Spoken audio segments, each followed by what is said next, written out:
नमस्कार दर्शक बंधु शुभ सकाळ। आज हूँ जून मास 23 तारिख मंगलवार। चलतु नजर पकड़ा आज दिन राज्य और देश विदेश 20टी गुरुत्वपूर्ण खबर पर। ता पूर्व जदि आप चैनल नुआ कर अच्छा तेज भिडियो गोटे लाइक और शेयर करने सह चैनल को सब्सक्राइब कर आपड़ क्यों जिले भिडियो देखुंत ताहा जनातु। आज प्रथम खबर, सावधान महंगा पड़ो बिना टिकेट यात्रा। बिना टिकेट रे ट्रेन रे उठिले 2 गुणा फाइन, भिक्षा मागिले भी जरिमाना। जनविश्वास अधिनियम 2024 रे बाजिला मोहर। अधिनियम को मंजूरी प्रदान कर महामहिम राष्ट्रपति द्रौपदी मुर्मू पर यह भारतर राजपत्र प्रकाशित होईछि। यह अधिनियम अंतर्गत रेलवाई अधिनियम 1999 विभिन्न धारा संशोधन कर संशोधित व्यवस्था अनुसार रेलवाई अधिनियम धारा 137 अंतर्गत रेल प्रशासन को प्रतारित करने उद्देश्य वैध टिकेट किंबा पास न थी यात्रा करने बा यात्रा कर चेष्टा करने क्षेत्र में दिया सर्वनिम्न अतिरिक्त शुल्क राशि 250 टंका 500 टंका को वृद्धि कर। परवर्ती खबर, राज्य स्तरीय प्राकृतिक विपर्यय कमिटी बैठक अनुष्ठित। एल निनो मुकाबिला उपर जरूरी पदक्षेप नेबा को मुख्यमंत्री परामर्श। राज्य में आगामी प्राकृतिक विपर्ययर सफल मुकाबिला और प्राक प्रस्तुति निमंते गुरुत्वपूर्ण राज्य स्तरीय प्राकृतिक विपर्यय कमिटी बैठक 2024 स्थानीय लोकसेवा भवन कन्वेंशन सेंटर ठारे अनुष्ठित हो जाइछि। एही अवसर में बैठक में अध्यक्ष करी मुख्यमंत्री मोहन माझी कहते जे विपर्यय परिचालना क्षेत्र में ओडिशार एक संपूर्ण फुल फ्लप व्यवस्था विकसित करिछि। एही फुल फ्लप व्यवस्था को बजाय रखिबा उपर से गुरुत्व आरोप करथिले। मुख्यमंत्री सहित उपमुख्यमंत्री कनक वर्धन सिंह दे, राजस्व विपर्यय परिचालना मंत्री सुरेश पुजारी उपस्थित अनुष्ठित उच्च स्तरीय बैठक में राज्यर विपर्यय परिचालना व्यवस्था को अधिक सुदृढ़ करने अनेक गुरुत्वपूर्ण निष्पत्ति नि। एल निनो मुकाबिला मुख्यमंत्री परामर्श चलित वर्ष एल निनो प्रभाव जो कम वृष्टिपात होबार आशंका थिबारु खरीफ फसल जेपरि प्रभावित न हेबे सेथिपाई कृषि जलसेचन और अन्य संपुक्त विभाग को समन्वय रक्षा करी व्हेल ऑफ गवर्नमेंट आभिमुख्य काम करने को मुख्यमंत्री निर्देश देइछन्ति। परवर्ती खबर, मुख्यमंत्री बड़ निष्पत्ति। आईनजीवी मानक सहायता राशि रे 40% वृद्धि। राज्य में कार्यरत आईनजीवी मानक सहायता पाई थिबा राज्य कल्याण पांठि आईनजीवी मानक अवसर किंबा देहांत क्षेत्र में तांको परिवार को सहायता प्रदान करा जाउछि। मुख्यमंत्री मोहन चरण माझी आईनजीवी मानक पाई एही सहायता राशि परिणाम 40% वृद्धि करिसंति। या द्वारा राज्यर विभिन्न कोर्ट रे कार्यरत हजार हजार आईनजीवी माने उपकृत होई परिबे। सूचनायोग्य जे शेष थर पर आईनजीवी मानकर सहायता राशि 2021 मसीह वृद्धि पाई। परवर्ती खबर, राम मंदिर दान दक्षिणा चोरी विवाद। दान गणनारू हटिले 40 कर्मचारी, नूआ दल मिलला दायित्व। अयोध्यार राम मंदिर में दान दक्षिणा गणना एवं आर्थिक हेरफेर अभियोग मामलार एक बड़ प्रशासनिक पदक्षेप नि। दान गणन जड़ित प्राय 40 जन कर्मचारी को दायित्व हटाई दि जाइए। बैंक एवं ट्रस्ट द्वारा नियुक्त नूतन गणना कर्मचारी को नियुक्ति दि जाइए। मामलार तदंत करुवा स्वतंत्र तदंत दल एसआईटी 6 दिन तदंत पर लखनऊ फेरी एवं खूब शीघ्र मुख्यमंत्री योगी आदित्यनाथ को यार प्राथमिक रिपोर्ट दाखल करिबा बोली आशा करा जाउछि। परवर्ती खबर, तमिलनाडु गैस लीक घटना। 4 लाख लेखाएं सहायता घोषणा कले ओडिशा सरकार। तमिलनाडुर तिरुवल्लुर जिलार पेरिया पालियम रे गैस लीक घटना रे ओडिशा श्रमिकों मृत्युर गभीर दुख प्रकाश करिसंती ओडिशा मुख्यमंत्री मोहन चरण माझी। से शोक संतप्त परिवार प्रति गभीर संवेदना जणाइबा सहित आहत श्रमिकों शीघ्र आरोग्य कामना करिसंती। एथि सहित से मुख्यमंत्री रिलीफ पांठि रु प्रत्येक मृत श्रमिकों परिवार पाई 4 लाख लेखाएं आर्थिक सहायता घोषणा करिसंती। एही कष्टकर समाज रे राज्य सरकार प्रभावित परिवार सहित दृढ़ भाव में ठिया होइछंती बोली से प्रकाश करिसंती। परवर्ती खबर, जून 30 सुधा ई-केवाईसी न कले बंद होइबो 300 टंकार एलपीजी सब्सिडी। उज्ज्वला हिताधिकारी बड़ खबर। जदि आपण किंबा आपण परिवार रे कहीं उज्ज्वला योजना रे मागणा गैस संयोग पाइछंती तेबे यह खबर आपण निहाती जरूरी। केंद्र सरकार पक्षर जारी होईछि एक बड़ गाइडलाइन। आसंता जून 30 तारिख मध्य जदि आपणकर गैस कनेक्शन रो ई-केवाईसी बा आधार अपडेट करना तेबे जुलाई 1 तारिख आपण अकाउंट को आसबनी 300 टंकार सब्सिडी। उज्ज्वला योजनार कोटी कोटी ग्राहकों सरकार ई-केवाईसी बाध्यतामूलक करिसंती। मुख्य उद्देश्य होउछि जाल किंबा निष्क्रिय गैस कनेक्शन रोकवा एवं प्रकृत हिताधिकारी पाखरे सरकारी सहायता पहुंचाइबा। ଯଦି ଆପଣ ନିର୍ଦ୍ଧାରିତ ସମୟ ସୀମା ଅର୍ଥାତ୍ ଜୁନ୍ 30 ମଧ୍ୟରେ ଏହି ପ୍ରକ୍ରିୟା ଶେଷ ନ କରୁଛନ୍ତି ତେବେ ଆପଣଙ୍କୁ ବଜାର ଦରରେ ଗ୍ୟାସ୍ ସିଲିଣ୍ଡର କିଣିବାକୁ ପଡ଼ିବ ଏବଂ ମିଳୁଥିବା 300 ଟଙ୍କାର ଆର୍ଥିକ ରିହାତି ବନ୍ଦ ହୋଇଯିବ। ପରବର୍ତ୍ତୀ ଖବର, 17 ଲକ୍ଷରୁ ଅଧିକ ହିତାଧିକାରୀଙ୍କୁ ମିଳିଲା ଟଙ୍କା। ରାଜ୍ୟରେ ସାମାଜିକ ସୁରକ୍ଷା ଭତ୍ତା ବଣ୍ଟନକୁ ନେଇ ଚାଲିଥିବା ବିବାଦ ମଧ୍ୟରେ ଏକ ଗୁରୁତ୍ୱପୂର୍ଣ୍ଣ ତଥ୍ୟ ସାମ୍ନାକୁ ଆସିଛି। ବର୍ତ୍ତମାନ ସୁଦ୍ଧା ରାଜ୍ୟର ପ୍ରାୟ 17,60,435 ଜଣ ହିତାଧିକାରୀଙ୍କୁ ସୋମବାର ପେନ୍ସନ୍ ପ୍ରଦାନ କରାଯାଇସାରିଛି। ତେବେ ବକେୟା ପାଇବାକୁ ଥିବା 19,22,525 ଜଣ ହିତାଧିକାରୀ ମଧ୍ୟରୁ ପ୍ରାୟ 19% ଲୋକଙ୍କୁ ଏପର୍ଯ୍ୟନ୍ତ ଭତ୍ତା ମିଳିପାରିନାହିଁ। ରାଜ୍ୟ ସାମାଜିକ ସୁରକ୍ଷା ଓ ସଶକ୍ତିକରଣ ବିଭାଗ ପକ୍ଷରୁ ଏହି ସୂଚନା ଦିଆଯାଇଛି। ହିତାଧିକାରୀମାନଙ୍କୁ ଏପ୍ରିଲ ଏବଂ ମେ ମାସର ବକେୟା ରାଶି ସହିତ ଏକାସଙ୍ଗେ 2 ମାସର ପେନ୍ସନ୍ ପ୍ରଦାନ କରାଯାଇଛି। ଏହା ସହିତ ଚଳିତ ଜୁନ୍ 2024 ମାସ ପାଇଁ ମଧ୍ୟ ଭତ୍ତା ବଣ୍ଟନ ପ୍ରକ୍ରିୟା ଜାରି ରହିଛି। ବିଳମ୍ବ ହେଉଥିବା ବାକି ହିତାଧିକାରୀଙ୍କୁ ଖୁବ୍ ଶୀଘ୍ର ଏହି ସହାୟତା ରାଶି ପ୍ରଦାନ କରିବାକୁ ଚେଷ୍ଟା କରାଯାଉଛି। ନିର୍ବାଚନରେ କ୍ରସ୍ ଭୋଟିଂ ଅଭିଯୋଗ ଆବେଦନକୁ ବାଚସ୍ପତି ସୁରମା ପାଢ଼ୀ ଖାରଜ କଲେ। ରାଜ୍ୟ ରାଜନୀତିରେ ଚର୍ଚ୍ଚାର ବିଷୟ ପାଲଟିଥିବା ରାଜ୍ୟସଭା ନିର୍ବାଚନରେ କ୍ରସ୍ ଭୋଟିଂ ଅଭିଯୋଗ ମାମଲାରେ ଏକ ବଡ଼ ନିଷ୍ପତ୍ତି ସାମ୍ନାକୁ ଆସିଛି।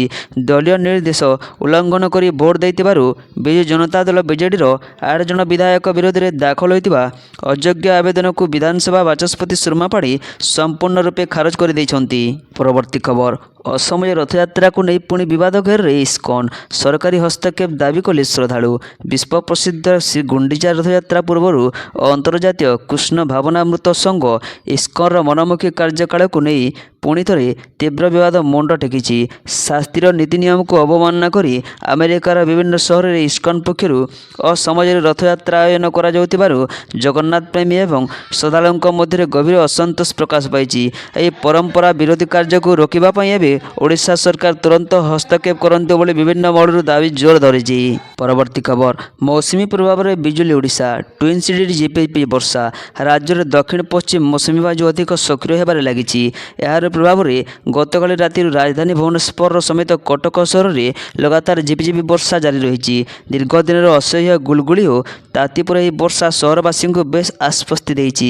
କଟକରେ ବର୍ଷାର ପରିମାଣ ସାମାନ୍ୟ କମ୍ ଥିଲେ ମଧ୍ୟ ଏହି ପାଗ ଆଗାମୀ ଦିନରେ ମୌସୁମୀର ପୂର୍ଣ୍ଣାଙ୍ଗ ଆଗମନ ନେଇ ସ୍ପଷ୍ଟ ସଙ୍କେତ ଦେଉଛି। ପାଣିପାଗ କେନ୍ଦ୍ରର ସୂଚନା ଅନୁଯାୟୀ ମୌସୁମୀ ବାୟୁ ରାଜ୍ୟର ଅନ୍ୟାନ୍ୟ ଅଞ୍ଚଳକୁ ଅଗ୍ରସର ହେବା ପାଇଁ ପାଗ ସମ୍ପୂର୍ଣ୍ଣ ଅନୁକୂଳ ରହିଛି। ଆଗାମୀ ଦିନରେ ବର୍ଷାର ବିସ୍ତୃତି ଏବଂ ପରିମାଣ ଆହୁରି ବଢ଼ିବ। ଏହାକୁ ଦୃଷ୍ଟିରେ ରଖି ଆଞ୍ଚଳିକ ପାଣିପାଗ ବିଜ୍ଞାନ କେନ୍ଦ୍ର ପକ୍ଷରୁ ଆଗାମୀ 4 ଦିନ ପାଇଁ ରାଜ୍ୟବ୍ୟାପୀ ସତର୍କ ସୂଚନା ଜାରି କରାଯାଇଛି। ପରବର୍ତ୍ତୀ ଖବର, ଟ୍ରମ୍ପଙ୍କ ଯୁଦ୍ଧ ଧମକ ପରେ ବିଗିଡ଼ିଲା ସ୍ଥିତି। ଆମେରିକା ଇରାନ ଶାନ୍ତି ଆଲୋଚନା ଅଧାରୁ ଛାଡ଼ି ପଳାଇଲା ଇରାନର ପ୍ରତିନିଧି ଟିମ୍। ଆମେରିକା ଇରାନ ମଧ୍ୟରେ ଚାଲିଥିବା ତିକ୍ତରତା ଅନ୍ତ ଘଟାଇବା ପାଇଁ ସୁଇଜରଲ୍ୟାଣ୍ଡରେ ଆରମ୍ଭ ହୋଇଥିବା ହାଇ ପ୍ରୋଫାଇଲ୍ ଶାନ୍ତି ଆଲୋଚନା ଏବଂ ବଡ଼ ସଙ୍କଟ ମଧ୍ୟକୁ ଠେଲି ହୋଇଯାଇଛି। ଆମେରିକା ରାଷ୍ଟ୍ରପତି ଡୋନାଲ୍ଡ ଟ୍ରମ୍ପଙ୍କ ଏକ ସାମରିକ ଆକ୍ରମଣର ଧମକ ପରେ ରାଗିଯାଇଥିବା ଇରାନର ପ୍ରତିନିଧି ଦଳ ବୈଠକ ଅଧାରୁ ବର୍ଜନ କରି ଫେରିଯାଇଛନ୍ତି। ପରବର୍ତ୍ତୀ ଖବର, ସିବିଏସ୍ଇ ଦ୍ୱାଦଶ ଶ୍ରେଣୀର ଇଭ୍ୟାଲୁଏସନ୍ ରେଜଲ୍ଟ ପ୍ରକାଶିତ। ୱେବସାଇଟ୍ରେ ଉପଲବ୍ଧ ହେଲା ଫଳାଫଳ। କେନ୍ଦ୍ରୀୟ ମାଧ୍ୟମିକ ଶିକ୍ଷା ବୋର୍ଡ ପକ୍ଷରୁ ଚଳିତ ବର୍ଷର ଦ୍ୱାଦଶ ଶ୍ରେଣୀ ଖାତା ପୁନର୍ମୂଲ୍ୟାୟନ ଏବଂ ଯାଞ୍ଚ ପ୍ରକ୍ରିୟାର ଫଳାଫଳ ପ୍ରକାଶ ପାଇଛି। ଯେଉଁ ଛାତ୍ରଛାତ୍ରୀମାନେ ନିଜ ମାର୍କରେ ଅସନ୍ତୋଷ ହୋଇ ପୁନର୍ମୂଲ୍ୟାୟନ ପାଇଁ ଆବେଦନ କରିଥିଲେ ସେମାନେ ବୋର୍ଡର ଅଫିସିଆଲ ୱେବସାଇଟ୍ cbse.gov.in କିମ୍ବା cbse.results.nic.in କୁ ଯାଇ ନିଜର ରେଜଲ୍ଟ ଚେକ୍ କରିପାରିବେ। ଫଳାଫଳ ଦେଖିବା ପାଇଁ ପରୀକ୍ଷାର୍ଥୀଙ୍କୁ ନିଜର ରୋଲ ନମ୍ବର ଏବଂ ଜନ୍ମ ତାରିଖ ବ୍ୟବହାର କରିବାକୁ ପଡ଼ିବ।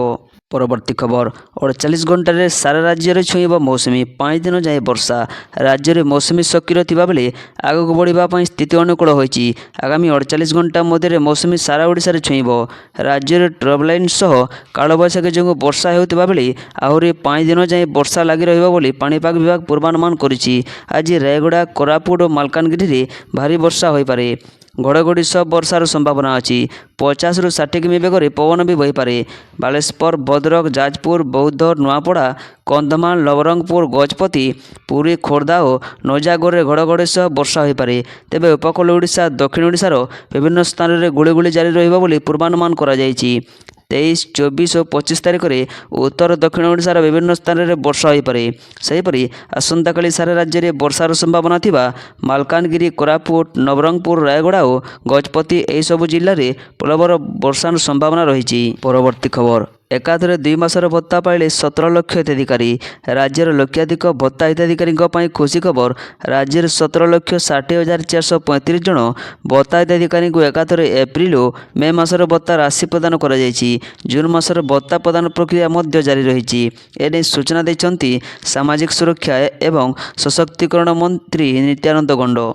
ପରବର୍ତ୍ତୀ ଖବର, ଜୁନ୍ 29ରୁ ବନ୍ଦ ହେବ ଶିମିଳିପାଳ। ମୟୂରଭଞ୍ଜ ଜିଲ୍ଲା ଶିମିଳିପାଳ ଜାତୀୟ ଉଦ୍ୟାନ ପର୍ଯ୍ୟଟକ ଓ ଭ୍ରମଣକାରୀଙ୍କ ନିମନ୍ତେ ଜୁନ୍ 29ରୁ ବନ୍ଦ ରହିବ। ଏନେଇ ଶିମିଳିପାଳ ବ୍ୟାଘ୍ର ସଂରକ୍ଷଣ ପ୍ରକଳ୍ପର ନିର୍ଦ୍ଦେଶକ ତଥା ଆଞ୍ଚଳିକ ବନ୍ୟପ୍ରାଣୀ ସଂରକ୍ଷଣ ଡକ୍ଟର ପ୍ରକାଶ ଚାନ୍ଦ ଗୋଗିନେନି ବିଭାଗୀୟ ବିଜ୍ଞପ୍ତି ଜାରି କରିଛନ୍ତି। ବର୍ଷା ଦିନେ ଶିମିଳିପାଳ ଅଭୟାରଣ୍ୟ ମଧ୍ୟକୁ ଯାତ୍ରା କରିବା ବେଶ୍ ବିପଦପୂର୍ଣ୍ଣ ହୋଇଥାଏ।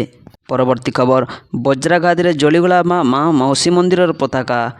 ବରଗଡ଼ ଜିଲ୍ଲାର ବିଭିନ୍ନ ସ୍ଥାନରେ ସୋମବାର ଅପରାହ୍ନରେ ବଜ୍ରପାତ ସହିତ ବର୍ଷା ହୋଇଥିବା, ତେବେ ଅପରାହ୍ନ ପ୍ରାୟ 3ଟା ସମୟରେ ହୋଇଥିବା ବଜ୍ରପାତରେ ଜିଲ୍ଲାର ବଟଲିସ୍ଥିତ ମହାପ୍ରଭୁ ଶ୍ରୀ ଶ୍ରୀ ଦଧିବାବନଙ୍କ ମାଉସୀ ମା ମନ୍ଦିରର କ୍ଷତିଗ୍ରସ୍ତ ହୋଇଛି। ବଜ୍ରପାତରେ ମନ୍ଦିରର ଅନେକ ଅଂଶ ଭାଙ୍ଗିଯାଇଥିବା ବେଳେ ଦଧିନଉତି ଉପରେ ଲାଗିଥିବା ଧୟା ଜଳିଯାଇଛି। ପରବର୍ତ୍ତୀ ଖବର, ମୁଖ୍ୟମନ୍ତ୍ରୀ ଅନ୍ନପୂର୍ଣ୍ଣା ଯୋଜନା କାର୍ଡ଼ ବଣ୍ଟନ କଲେ ବିଧାୟକ ସିଦ୍ଧାନ୍ତ। ହିତାଧିକାରୀ ପାଇବେ ଅତିରିକ୍ତ ଚାଉଳ। ଗଞ୍ଜାମ ଜିଲ୍ଲା ଦିଗପହଣ୍ଡି ବ୍ଲକର ସିଦ୍ଧେଶ୍ୱର, କୋଟିନଡ଼ା, କୁଶପଡ଼ା ଓ ବାସୁଦେବପୁର ପଞ୍ଚାୟତ କାର୍ଯ୍ୟାଳୟରେ ସୋମବାର ଆୟୋଜିତ ସ୍ୱତନ୍ତ୍ର କାର୍ଯ୍ୟକ୍ରମରେ ଦିଗପହଣ୍ଡି ବିଧାୟକ ଡକ୍ଟର ସିଦ୍ଧାନ୍ତ ମହାପାତ୍ର ମୁଖ୍ୟ ଅତିଥି ଭାବେ ଯୋଗଦେଇ ମୁଖ୍ୟମନ୍ତ୍ରୀ ଅନ୍ନପୂର୍ଣ୍ଣା ଯୋଜନାରେ ହିତାଧିକାରୀଙ୍କୁ ଅତିରିକ୍ତ 5 କେଜି ଚାଉଳ ଯୋଗାଣ ବ୍ୟବସ୍ଥା ପାଇଁ ସ୍ୱତନ୍ତ୍ର ରାସନ କାର୍ଡ଼ ବଣ୍ଟନ କରିଛନ୍ତି। ବ୍ଲକ ମାର୍କେଟିଂ ଇନ୍ସପେକ୍ଟର ବ୍ରଜେଶ୍ୱର ରାୟଙ୍କ ସଂଯୋଜନାରେ ଆୟୋଜିତ କାର୍ଯ୍ୟକ୍ରମରେ ଜାତୀୟ ରାଜ୍ୟ ଖାଦ୍ୟ ସୁରକ୍ଷା ଆଇନ ଅନୁସାରେ ଦିଗପହଣ୍ଡି ବ୍ଲକ 25 ପଞ୍ଚାୟତ ଅଧୀନ ଗ୍ରାମର 40,257 ହିତାଧିକାରୀ ଏହି ଯୋଜନାରେ ଅତିରିକ୍ତ ଚାଉଳ ପାଇବେ ବୋଲି ଜଣାପଡ଼ିଛି। ପ୍ରଧାନମନ୍ତ୍ରୀ ଗରିବ କଲ୍ୟାଣ ଅନ୍ନ ଯୋଜନା ଏବଂ ରାଜ୍ୟ ସରକାରଙ୍କ ମୁଖ୍ୟମନ୍ତ୍ରୀ ଅନ୍ନପୂର୍ଣ୍ଣା ଯୋଜନାରେ ମିଳିତ ସମନ୍ୱୟରେ ପ୍ରତ୍ୟେକ ଗରିବ ଲୋକଙ୍କ ଖାଦ୍ୟ ସୁରକ୍ଷାକୁ ସୁନିଶ୍ଚିତ କରିବା ଉଦ୍ଦେଶ୍ୟରେ ରାଜ୍ୟ ସରକାର ଏହି ଯୋଜନା ଶୁଭାରମ୍ଭ କରିଛନ୍ତି। ପରବର୍ତ୍ତୀ ଖବର, ସହାୟତା ଘୋଷଣା କଲେ ପ୍ରଧାନମନ୍ତ୍ରୀ। ଲକ୍ଷ୍ନୌର ଆଲିଗଞ୍ଜ ଅଞ୍ଚଳରେ ଏକ କୋଠାରେ ଭୟଙ୍କର ଅଗ୍ନିକାଣ୍ଡ ଘଟି 15 ଜଣଙ୍କର ମୃତ୍ୟୁ ଘଟିଛି ଏବଂ 4 ଜଣ ଆହତ ହୋଇଛନ୍ତି। ପ୍ରଧାନମନ୍ତ୍ରୀ ମୋଦି ମୃତକଙ୍କ ପ୍ରତି ଗଭୀର ଶୋକ ପ୍ରକାଶ କରିଛନ୍ତି। ସେ ମୃତକଙ୍କ ନିକଟତମ ପରିବାର ପାଇଁ ପ୍ରତ୍ୟେକଙ୍କୁ 2 ଲକ୍ଷ ଟଙ୍କା ଏବଂ ଆହତଙ୍କ ପାଇଁ 50,000 ଟଙ୍କା ଅନୁକମ୍ପା ରାଶି ଘୋଷଣା କରିଛନ୍ତି।